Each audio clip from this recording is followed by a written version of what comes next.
Question था कि वीगनवाद वो आजकल चल रहा है ज़्यादा ट्रेंडिंग में, आपका उसके बारे में कुछ चंद शब्दों में हम पूछे तो क्या कहना है? देखिए, वीगनवाद जैसे हम समझते हैं कि जैसे दूध छोड़ दिया या फिर कोई पदार्थ छोड़ दिया, कोई प्रोडक्ट छोड़ दिया, ठीक है, ये एक छोटा हिस्सा है। लेकिन अगर वीगनवाद देखा जाए तो इसका जो गहरा अर्थ ये होता है कि अब अपने जीवन में कम से कम हिंसा जो कर सकते हैं, अपने चुनाव के ऊपर बात होती है।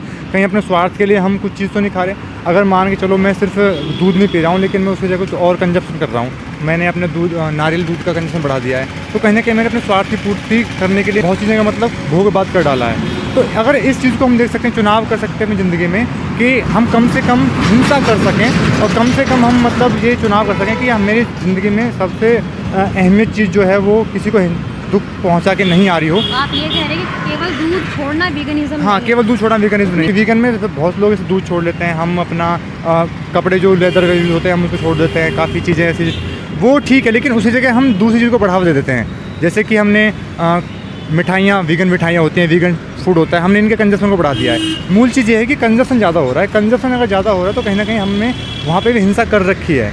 तो बस यही है कि अपने जीवन में हम कम से कम हिंसा करके और ये देख सकें, चुनाव कर सकें कि किसी को भी, चाहे वो छोटा जीव है, उसको नुकसान ना हो रहा हो, मेरी वजह से कोई हानि ना पहुँच रही हो।